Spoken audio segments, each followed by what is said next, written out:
বিসমিল্লাহির রহমানির রহিম। আজকের সৃজনশীল ক্লাসে class 8 English for today, English first paper, unit 3, lesson 1 এর সম্পূর্ণ সমাধান দেব আজকে। আজকের অধ্যায়ের নাম হচ্ছে হেলথ অ্যান্ড হাইজেন, অর্থাৎ স্বাস্থ্য এবং স্বাস্থ্যবিধি। আজকে আমাদের এই ছবিগুলো সম্পর্কে আমাদের ধারণা নিতে হবে এবং এখানে নিচে দেখো আমরা এই ইউনিট 3 পরে কি কি শিখতে পারবো এই বিষয়ে এখানে দেওয়া আছে। এরপর আমাদের লেসন 1 হেলথ, স্বাস্থ্য নিয়ে লেসন 1 আমরা শব্দের অর্থগুলো বলতে হবে এবং এখানে উপরে দুইটি প্রশ্ন আছে, এই প্রশ্ন দুইটির উত্তর দিতে হবে। তারপর বি নাম্বার দুইটি প্রশ্ন আছে, এগুলোর উত্তর দিতে হবে।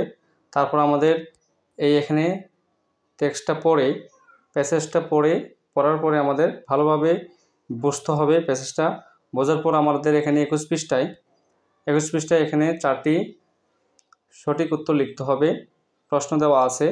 তো চলো এখন আমরা উত্তর পর্ব শুরু করব। উত্তর পর্ব শুরু করার আগে যদি তোমরা আমাদের চ্যানেলটি সাবস্ক্রাইব করে না থাকে এখনই সাবস্ক্রাইব করে নাও সবার আগে সৃজনশীল ক্লাস পেতে। এখন আমরা উত্তর পর্ব শুরু করব।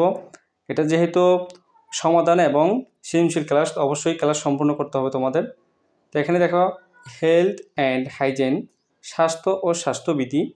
এখানে একটি ছবি দেখা যাচ্ছে ডান পাশে, দেখো এই ছবিটা হচ্ছে ফিজিক্যাল এক্সারসাইজ, অর্থাৎ সে শারীরিক ব্যায়াম করতেছে একটি গার্ল। এরপর দেখো এখানে হাত ধোয়ার, ওয়াশিং হ্যান্ড, হাত ধুইতেছে এর চিত্র পিকচারে দেখা যাচ্ছে। এখানে দেখে একজন ওমেন উঠান ঝাড়ু দিচ্ছে, house of a clean the yard, সে একজন মহিলা, একজন গৃহিণী উঠান ঝাড়ু দিতেছে। এরপর আমাদের বুঝতে হবে যে after you have studied this unit you will be able to, এই অধ্যায় পরে আমরা যা যা জানতে পারবো সেগুলো হচ্ছে রিড, পড়তে পারবো, আন্ডারস্ট্যান্ড, বুঝতে পারবো, টেক্সট থ্রু সাইলেন্ট রিডিং, অর্থাৎ শান্তভাবে পড়ে, লিসেন ফর ইনফরমেশন, অর্থাৎ ইনফরমেশন তথ্যগুলো, শান্ত তথ্যগুলোর জন্য মানে ইনফরমেশনের জন্য অবশ্যই লিসেন করতে হবে, শুনতে হবে, তোমাদের ক্লাসে মনোযোগী হতে হবে। এরপর বলতেছে জিজ্ঞাসা এবং আনসার কোয়েকশন, প্রশ্ন উত্তর দিতে পারবো। Write the answer to question, অর্থাৎ প্রশ্ন এবং উত্তর লিখতে পারবো, প্রশ্নের উত্তর। প্র্যাকটিস সাউন্ড, অর্থাৎ কথাগুলো আমরা প্র্যাকটিস করতে পারবো। তো রাইট প্যারাগ্রাফ অ্যান্ড কম্পোজিশন, অর্থাৎ একটি প্যারাগ্রাফ এবং কম্পোজিশন আমরা লিখতে পারবো এই অধ্যায়টা পড়ে। এখন দেখো এখন আমরা 20 পৃষ্ঠায় চলে আসলাম, 19 পৃষ্ঠা থেকে 20 পৃষ্ঠায় প্রথমে লেসন 1, অর্থাৎ আমরা এই লেসন 1-এর সম্পূর্ণ ব্যাখ্যা দিব, সমাধান দিব। তো এখানে কিওয়ার্ডগুলো আমরা জেনে নেই। ডিসিজ অর্থ রোগ, এসেনশিয়াল অপরিহার্য, কনসেন্ট্রেট মনোযোগী বা মনোনিবেশ, প্যাসেশন সম্পত্তি। এরপর দেখো look at, talk about the picture x and answer the following question, অর্থাৎ প্রশ্নের উত্তরগুলো দিতে হবে এবং পিকচার সম্পর্কে দেখতে হবে আর কি। তো আমরা প্রথমে এখানে দেখো আমরা প্রশ্ন যেই 4টা দেওয়া আছে, এখানে 4টা প্রশ্ন দেওয়া আছে। প্রথমে এ, বি এবং বি নাম্বারে 1 এবং 2 প্রশ্ন। তো আমরা প্রশ্ন উত্তরগুলো শেষে দিব। চলো আমরা টেক্সটটা পড়ে আমরা সঠিক উত্তর 4টা লিখি, তারপর আমরা প্রশ্ন উত্তরে আসবো, শেষে প্রশ্ন উত্তরগুলো দিব। এখানে দেখো আমরা টেক্সটটা পড়ে নিই, তারপর আমরা সঠিক উত্তরটি লিখব, 4টি সঠিক উত্তর। প্রথমে বলছে যে দেখো health is condition of our body and mind, দেহ এবং মনের অবস্থা হচ্ছে স্বাস্থ্য। It may be good or bad, এটি ভালো এবং খারাপ হতে পারে। গুড হেলথ মিনস, ভালো স্বাস্থ্য বোঝায়। হেলদি, সুস্থ বডি, ফ্রি ফ্রম ডিজিজেস, অর্থাৎ সুস্থ দেহ এবং রোগমুক্ত দেহ আর কি। ফ্রি হতো মুক্ত, ফ্রি ফ্রম ডিজিজেস, অর্থাৎ রোগমুক্ত দেহ। It is essential for everyone, প্রত্যেকের জন্য অপরিহার্য। To lead a happy life, সুখী জীবনযাপন করা। ইফ উই, যদি আমরা, are not in good health, যদি ভালো স্বাস্থ্য নাই থাকে, তো ইউ ক্যান নট কনসেন্ট্রেট, অর্থাৎ দেখো মনোনিবেশ, অর্থাৎ বা মনোযোগী হওয়া। কনসেন্ট্রেট অন এনি অ্যাক্টিভিটি কার্যকলাপে ইন আওয়ার লাইফ, আমাদের জীবনে, ইন আওয়ার লাইফ আমাদের জীবনের মধ্যে কার্যকলাপ বা কাজকর্মে মনোযোগী হতে পারবো না যদি আমরা গুড হেলথ না থাকে, এটা বলছে। তো প্রভাব অর্থাৎ একটি প্রবাদ আছে, এখানে দেখো প্রভাব গোয়েস একটি প্রবাদ আছে, হেলথ ইজ ওয়েলথ অর্থাৎ স্বাস্থ্যই সম্পদ। ইট মিনস এটি মিন করে অর্থাৎ স্বাস্থ্য মিন করে হেলথ ইজ ইকুয়ালি ভ্যালুয়েবল, এখানে দেখো সমানভাবে,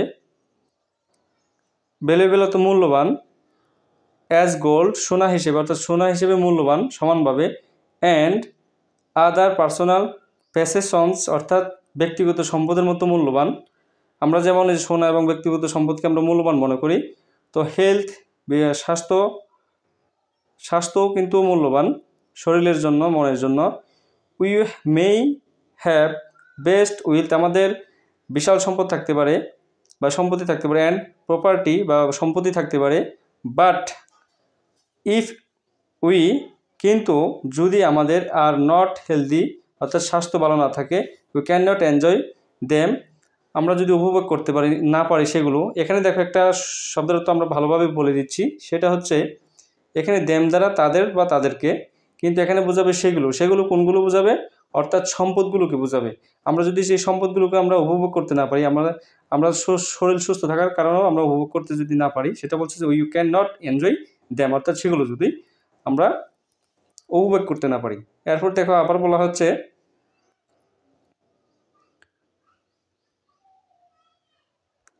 two keep our self healthy অর্থাৎ আমাদেরকে যে স্বাস্থ্য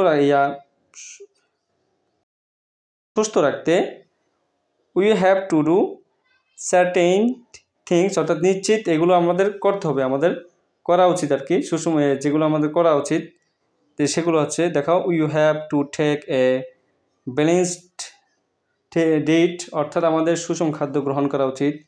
এটা হচ্ছে সুষম খাদ্যের ইংরেজি শব্দ, দেখো এই সম্পূর্ণ এটা সুষম খাদ্যের ইংরেজি শব্দ, এটা তোমরা লিখে নিও, ব্যালেন্স ডায়েট।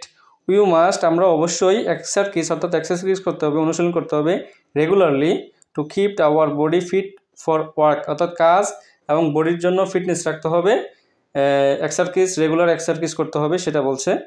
এরপর দেখো there is and old saying অর্থাৎ পুরাতন একটা কথা আছে, এটা এরকম বোঝাবে, পুরাতন একটি কথা আছে, yearly to bed and yearly two rice অর্থাৎ তাড়াতাড়ি ঘুমাতে যাও তাড়াতাড়ি ওঠো, মেক এ ম্যান হেলদি অর্থাৎ একজন মানুষের হেলদি স্বাস্থ্য সুস্থ রাখতে আর কি, একজন মানুষ সুস্থ রাখে কি তাড়াতাড়ি যদি আমরা ঘুমাতে যাই, তাড়াতাড়ি যদি আমরা, এখানে দেখো ইংরেজি শব্দটা লিখছে রাইস, ইয়ারলি টু রাইস অর্থাৎ তাড়াতাড়ি ওঠা, আর ইয়ারলি টু বেড তাড়াতাড়ি ঘুমাইতে যাওয়া।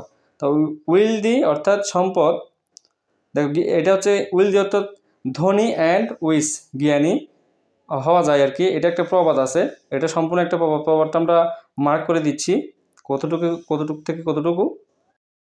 এখানে তোমরা এটাই এই প্রবাদটা লিখে নিও, এখান থেকে শুরু করে এতটুকু নিচে এই প্রবাদটা তোমরা সম্পূর্ণ লিখে নিও।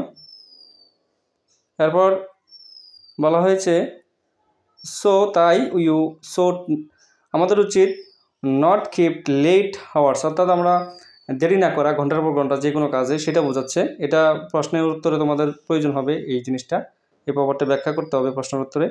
তো you should go to bed early তাড়াতাড়ি আমাদের ঘুমাতে যাইতে হবে, অ্যাট নাইট রাত্রে, অ্যান্ড রাইস ইয়ারলি তাড়াতাড়ি উঠতে হবে, ইন দ্য মর্নিং সকালে তাড়াতাড়ি উঠতে হবে, পিস অফ মাইন্ড মনের শান্তি ইজ অ্যানাদার কন্ডিশন অন্যান্য অবস্থা ফর গুড হেলথ স্বাস্থ্যের জন্য কিন্তু আমাদের অন্যান্য অবস্থা এবং মানসিক শান্তি পাওয়া যায়।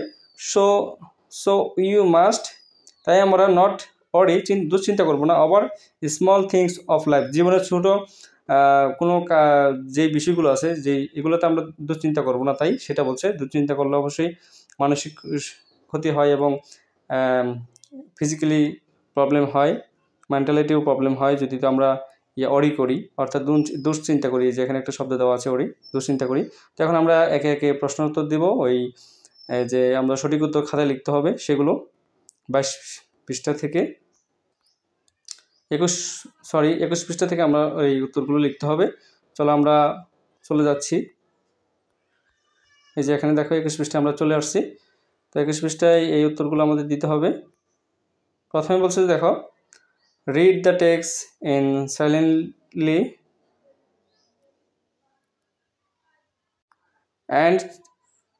And choose the best answer, যেগুলো সঠিক আনসার, যেগুলো আমাদের মার্ক করে নিতে হবে।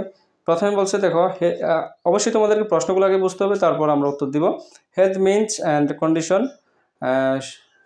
তো এখানে স্বাস্থ্য কি মিন করে, কি অবস্থা বোঝায় সেটা বলছে।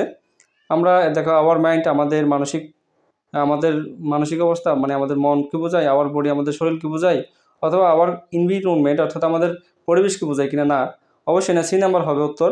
আওয়ার বডি অ্যান্ড মাইন্ড অর্থাৎ মন এবং দেহের অবস্থা বোঝায়, কন্ডিশন বোঝায়। তাহলে উত্তরটা হবে যে সি। তোমরা সিটা, উত্তর হচ্ছে সি, 1 নম্বর উত্তর। তারপর 2 নম্বর হচ্ছে হেলদি পারসন ইজ অন হু। একজন সুস্থ ব্যক্তি হয় কে? তো একজন সুস্থ ব্যক্তি কীভাবে হওয়া যায় সেটা বলছে 2 নম্বর উত্তর দিতে হবে।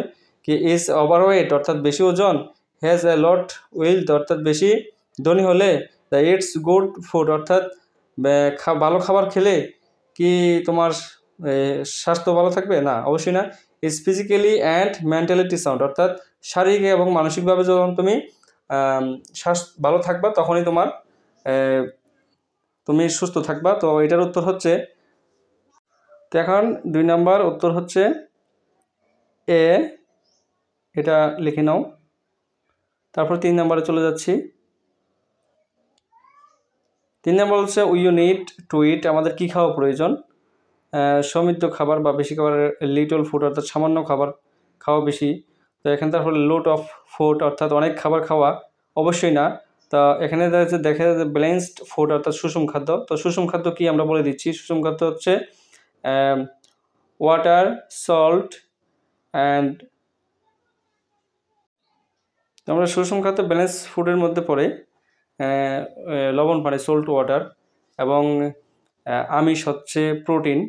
এরপর আছে তোমার কার্বোহাইড্রেট অর্থাৎ শর্করা জাতীয় খাদ্য। তারপর ভিটামিন আছে, ভিটামিন এ, বি, সি, এগুলো হচ্ছে যে আমাদের সুষম খাদ্যের মধ্যে পড়ে। ফ্যাট জাতীয় ফুড আর কি, আমরা যে চর্বি জাতীয় যে খাদ্যগুলো সেটা হচ্ছে ফ্যাট ফুড। এখন আমরা প্রশ্নের উত্তর দিব। আমরা যে প্রশ্নগুলো উত্তর দিব এখন, আমাদের 20 পৃষ্ঠার যে প্রশ্নগুলো দেওয়া আছে এই প্রশ্নগুলোর উত্তর দিব এখন। চলো আমরা আগে প্রশ্নটা বুঝে নেই, তারপর উত্তর দিব। এখানে প্রথমে দেখো, এটা বলছে দেখো, how often do you wash hand অর্থাৎ কতবার তুমি হাত ধুইবা। তারপর why do you wash hand, তুমি কেন হাত ধুবে সেটা বলতে হবে। এরপর আছে, চলো সে এ বি এর উত্তর দেই, তারপর আমরা পরবর্তী প্রশ্নটা বুঝে নিব। নাম্বার উত্তর প্রথম দেখো, hand should be washed before eating rice and after washing the toilet. So every time I eat food, every time I use the toilet, I have to wash my hand. এটা সম্পূর্ণ creative সৃজনশীল class. ভাত খাওয়ার আগে বা toilet ব্যবহার পর হাত ধুতে হবে, তাই যতবার খাবার খাবো, যতবার টয়লেট ব্যবহার করব ততবার হাত ধুতে হবে। তো কতবার হাত ধুতে হবে এটা কোনো নির্দিষ্ট কোনো টাইম নেই, কিন্তু এখানে দেখো আমি এখানে খাবার উল্লেখ করছি, অর্থাৎ এখানে দেখো ফুড উল্লেখ করছি, কারণ তুমি যতবার খাবার খাবে, তুমি ভাতও খাইতে পারো, রাইস খাইতে পারো, বা অন্য কিছু খাইতে পারো। তো যতবার খাবার খাবে বা টয়লেটে যাবে, ভাত খাওয়ার আগে এবং টয়লেট ইউজ করার পরে, ভাত খাওয়ার আগে এবং টয়লেট ব্যবহারের পর ধুতে হবে। তাই যতবার খাবার খাবো, যতবার টয়লেট ব্যবহার করব ততবার হাত ধুতে হবে। এটা একেবারে সৃজনশীল উত্তর দিতে হবে তোমাদের। তো উত্তরটি কেমন হয়েছে কমেন্ট বক্সে জানিয়ে দিও শেষে। এরপর দেখো, dirty hands should not enter the stomach with food and stay healthy. হাতের ময়লা খাবারের সাথে যেন পেটে না যায় এবং সুস্থ থাকার জন্য আমাদের হাত ধুইতে হবে। আমরা শুধু হাত কেন ধুইতে হবে সেই উত্তরটা দিয়েছি। এরপর আমরা পরবর্তী প্রশ্নটা বুঝে নিই। এখন আমরা বি নাম্বারের 1 number, why is good health essential for আস, আমরা কেন অপরিহার্য, স্বাস্থ্য ভালো রাখা কেন অপরিহার্য সেটা আমাদের জন্য, সেটার উত্তর দিতে হবে। হোয়াই ইজ ফিজিক্যালি এক্সারসাইজ নেসেসরি, অর্থাৎ কেন প্রয়োজনীয়, আমরা শারীরিক এক্সারসাইজ কেন করতে হবে, সেটা কেন প্রয়োজন সেটার উত্তর দিতে হবে। চলো আমরা উত্তর দিই এখন। 1 নম্বর হচ্ছে যে good health is essential for us because good health keeps body and mind good. তা you can't concentrate on your studies by concentrating on work. এটা অর্থ হচ্ছে সুস্বাস্থ্য আমাদের জন্য অপরিহার্য, কারণ সুস্বাস্থ্য দেহ মন ভালো রাখে, কাজে মন বসে, লেখাপড়ায় মনোযোগী হওয়া যায়। এটা একেবারে সৃজনশীল উত্তর। 2 নম্বর হচ্ছে দেখো physical exercise is very necessary. Physical exercise very necessary আমাদের জন্য ফর আস। তো বিকজ কারণ ফিজিক্যাল এক্সারসাইজ আমাদের শারীরিক যে ব্যায়াম এটা কিপ রাখে দ্য বডি ফিট রাখে আমাদের। এরপর দেখো ইনক্রিজ করে, আমাদের কি ইনক্রিজ করে immunity, mental interest in work, it also help to keep the body healthy. অর্থাৎ আমাদের এটা সম্পূর্ণ সৃজনশীল এই 2 নম্বর উত্তরটা। শারীরিক ব্যায়াম আমাদের জন্য খুবই প্রয়োজন, কারণ শারীরিক ব্যায়াম শরীরের ফিটনেস ভালো রাখে, রোগ প্রতিরোধ ক্ষমতা বৃদ্ধি করে, কাজে মানসিক আগ্রহ বাড়ে, তারপর এছাড়া শরীর সুস্থ রাখতে সাহায্য করে। তো তোমার কাজে মনোযোগী হয়, তোমার শরীরের ফিটনেস ভালো থাকলে অবশ্যই তুমি কাজে মনোযোগী হবে, এটা বোঝাচ্ছে। তো আমাদের এরকম সৃজনশীল ক্লাস পেতে অবশ্যই আমাদের পাশে থেকে সাবস্ক্রাইব করে, আমাদের চ্যানেলটি সাবস্ক্রাইব করে আমাদের পাশে থাকো। আর কমেন্ট বক্সে অবশ্যই জানিয়ে দিও ক্লাসটি কেমন হয়েছে। ধন্যবাদ সকলকে।